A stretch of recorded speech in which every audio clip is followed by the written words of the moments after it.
आझाद समाज पार्टीचे अध्यक्ष आझाद चंद्रशेखर आझादजी आपल्यासोबत आहेत, त्यांच्याशी आपण बोलणार आहोत. सर, अपन आप महाराष्ट्र में आके आपके इधर के युवाओं के लिए आप क्या कुछ बोलेंगे? देखो, महाराष्ट्र एक बहुत ही पावन भूमि है. महाराष्ट्र, भारत को अगर जानना हो तो महाराष्ट्र को जानना बहुत ज़रूरी है. और जहाँ मैं बैठा हूँ वो पुणे शहर है. पुणे को हम पेशवाई के नाम से भी जानते हैं, लेकिन पुणे परिवर्तन का शहर है.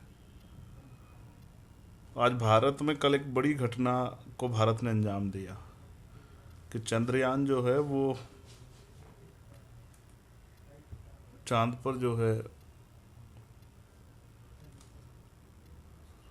भारत के वैज्ञानिकों की कड़ी मेहनत के कारण जो है वो वहाँ स्थापित होने में सफल हुआ. और आज सुबह जब मैं अखबार पढ़ रहा था तो अखबार में लिखा हुआ था कि उसमें महिला वैज्ञानिकों की बहुत बड़ी मेहनत थी. तो जब हम इतिहास को खंगालते हैं तो ये पता लगता है कि ये वो शहर है जहाँ से माँ सावित्रीबाई फूले, राष्ट्रपिता ज्योतिबा फूले और माँ फातिमा शेख ने महिलाओं को पढ़ाने के लिए शुरुआत की. अगर माँ सावित्रीबाई फूले ना होती, राष्ट्रपिता ज्योतिबा फूले ना होते, तो शायद ये महिला वैज्ञानिक और उनके साथ साथ बाबा साहब अम्बेडकर ना होते. संविधान में लिंग के आधार पे जो असमानता थी कि महिलाओं को दोयम दर्जे की नागरिक माना जाता था, और बाबा साहब ने इसको दूर करके उनको अवसर की समता दी कि डॉक्टर, इंजीनियर, आईएएस, आईपीएस और प्रधान से लेके सरपंच से लेके प्राइम मिनिस्टर तक जो है, राष्ट्रपति तक महिला बन सकती है. इसके कारण ये संभव हुआ. तो मैं तो महाराष्ट्र से बहुत कुछ सीखता हूँ. महाराष्ट्र के युवाओं को भी देश की तरक्की में अपना योगदान देना चाहिए, बेहतर से बेहतर शिक्षा हासिल करके, और हर पटल पे, हर फील्ड में भारत का नाम रोशन करना चाहिए. ये देश 51% युवाओं से मिलके कि 51% युवाओं की आबादी है भारत में, और युवाओं को उस जिम्मेदारी को समझना चाहिए. सिर्फ जिम्मेदारी नारे लगाने से ख़त्म नहीं हो जाती है, या एक दिन 15 अगस्त 26 जनवरी मनाने से ख़त्म नहीं हो जाती. हमें ज्ञान हासिल करना है, हमें हर पटल पे अपने देश का नाम रोशन करना है. उसके लिए हमें तर्कशील, वैज्ञानिक दृष्टिकोण, और हमें अपने देश के प्रति हमारे अंदर जो है अटूट प्यार, समर्पण होना चाहिए. वो तभी बनेगा जब हम देश को जानेंगे. देश सिर्फ दीवारों से मिलकर नहीं बना होता. देश, भारत की को अगर आप देखोगे, इतनी बोलियाँ, इतनी भाषा, इतना इस तरह का क्षेत्र, अनेक धर्म, इससे मिलकर बना है भारत.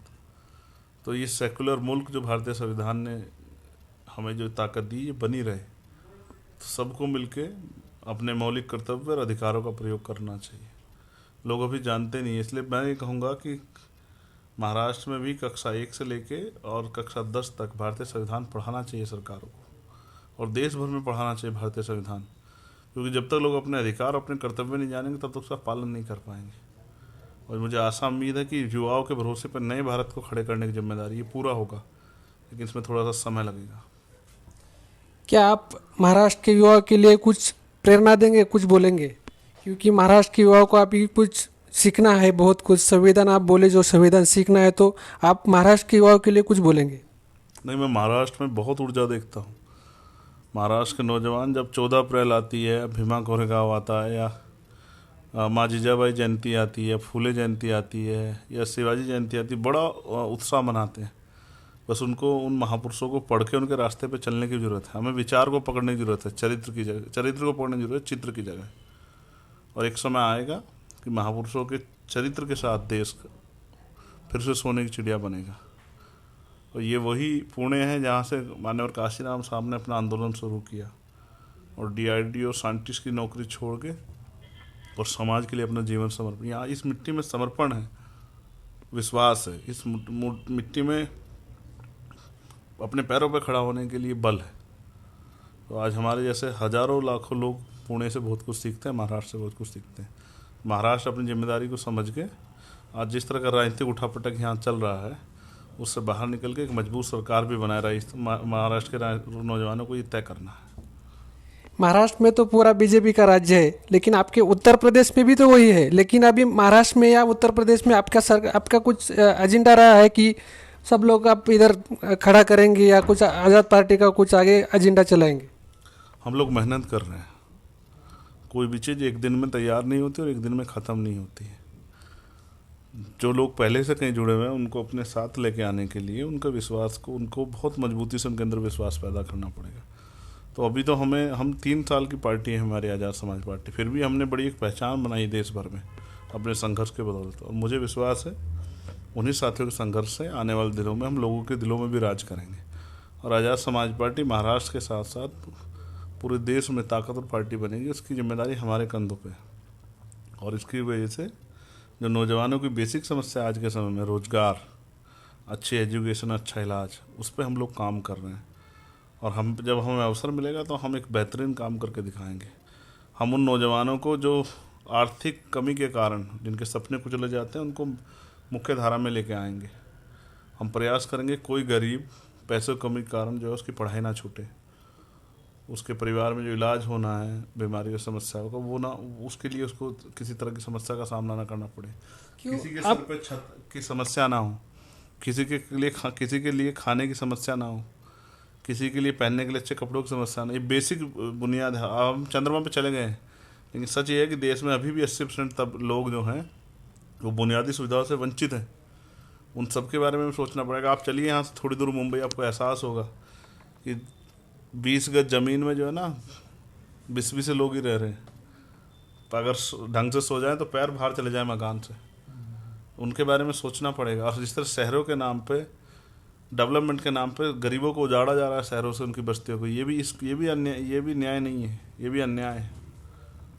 तो औद्योगिकरण के नाम पे गरीबों की बस्तियों को उजाड़ना, ये भी सरकार की पॉलिसी है। मैं इसके खिलाफ हूँ। क्यों आपको अभी ये नहीं लगता है इधर महाराष्ट्र के जो दलित पिछड़े लोगों को अभी इधर सुविधा नहीं था? आपको ऐसा क्यों लग रहा है? बीजेपी सरकार तो बोल रही है कि हम सब लोगों को सुविधा दे रहे, घर दे रहे, पानी दे रहे, रहने को जगह दे रहे, काम दे रहे, नौकरी दे रहे। तो आपको ऐसा क्यों लगता है? एम्प्लॉयमेंट का डाटा देखिए, आपको पता लग जाएगा। और बेरोजगारी का डाटा देखिए तो भी आपको पता लग जाएगा।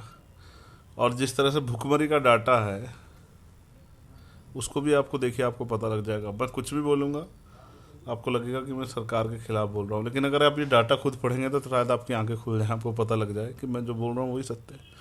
देश के प्राइम मिनिस्टर बातें बहुत अच्छी करते हैं और यहाँ तो ये नहीं पता लग रहा मुख्यमंत्री कौन है।